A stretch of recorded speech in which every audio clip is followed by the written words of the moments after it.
To nation theory के तहत हिंदुस्तान के दो टुकड़े कर दिए, एक हिंदुस्तान और पाकिस्तान। पाकिस्तान की बहुत इच्छा थी कि जम्मू कश्मीर का विलीनीकरण पाकिस्तान में हो जाए, और राजा हरि सिंह चाहते थे कि कश्मीर एक स्वतंत्र देश रहे। वो न हिंदुस्तान में विलीन होना चाहते थे न पाकिस्तान में। तब पाकिस्तान ने खूनी अक्टूबर 1947 में पठानी कबायलियों को जम्मू कश्मीर के खिलाफ उकसा कश्मीरी पंडितों का कत्लेआम करवाया। ऐसे हालात देखकर राजा हरि सिंह ने घबरा कर नेहरू जी से कहा, कृपा करके आप कश्मीर को बचा लीजिए। मैं ऐसे हालात में चाहता हूं कि कश्मीर का विलीनीकरण भारत में ही हो जाए, सेना भेजिए। लेकिन जब तक भारतीय सेना कश्मीर पहुंची बहुत देर हो चुकी थी। न जाने कितने कश्मीरी पंडितों का कत्लेआम हो चुका था।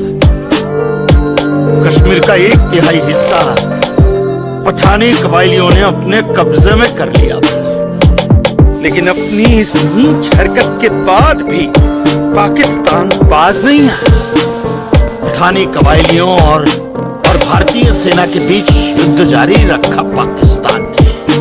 संयुक्त राष्ट्र सुरक्षा परिषद के 3 सदस्य आयोग की रिपोर्ट पर 13 अगस्त 1948 को पठानी कबायलियों और भारतीय सेना के बीच युद्ध विराम घोषित हुआ, और यह तय किया गया कि कश्मीर समस्या का हल जनमत के आधार पर ही होगा। सितंबर 1951 में मताधिकार के बाद एक बार फिर जम्मू कश्मीर के भारत में विलय की पुष्टि की गई, मगर इसी दौरान शेख अब्दुल्ला ने अपने हाथों से धारा 370 का ड्राफ्ट तैयार किया और नेहरू जी को सौंपा।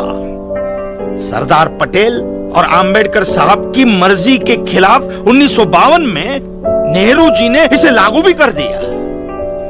इसी धारा 370 की वजह से नेहरू जी ने कश्मीर को एक ऐसा विशेष दर्जा दे दिया जिसमें जम्मू कश्मीर राज्य ने हिंदुस्तान से अपना एक अलग संविधान स्थापित कर लिया। इसी धारा 370 की वजह से हमारे हिंदुस्तान का राष्ट्र ध्वज अलग है और कश्मीर का भी ध्वज अलग। इसी धारा 370 की वजह से कश्मीर की कोई भी महिला यदि भारत के किसी भी अन्य राज्य के नागरिक के साथ शादी करती है तो उस महिला की नागरिकता समाप्त हो जाती है। लेकिन यदि वो महिला अगर किसी पाकिस्तानी नागरिक के साथ शादी करती है तो पाकिस्तानी नागरिक कश्मीर का नागरिक हो जाता है, हिंदुस्तान का नागरिक हो जाता है। इसी धारा 370 की वजह से भारत के किसी भी अन्य राज्य का नागरिक जम्मू कश्मीर में जमीन खरीद नहीं सकता, व्यापार नहीं कर सकता। लेकिन जम्मू कश्मीर का नागरिक भारत के किसी भी अन्य राज्य में जाकर अपना व्यापार कर सकता, जमीन खरीद सकता है, कुछ भी कर सकता है। अरे ये बिग लैंड एबोलिशन है, क्या है पता है?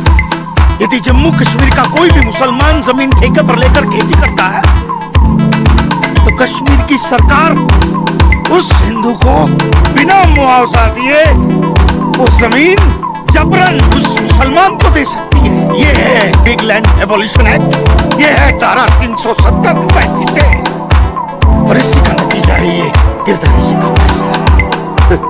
और सिर्फ यही नहीं, ये जो सरकार की ऋण निरस्तीकरण योजना है ना, इसके अंतर्गत उन सारे मुसलमानों का कर्जा माफ कर दिया जाएगा जो उन्होंने हिंदुओं से लिया। बताइए, सरकारी नौकरियों में 5% का आरक्षण हिंदुओं के लिए किया है। सारे हिंदू कश्मीर से चले जाएं, यही चाहता है पाकिस्तान और यही चाहते थे शेख अब्दुल्ला।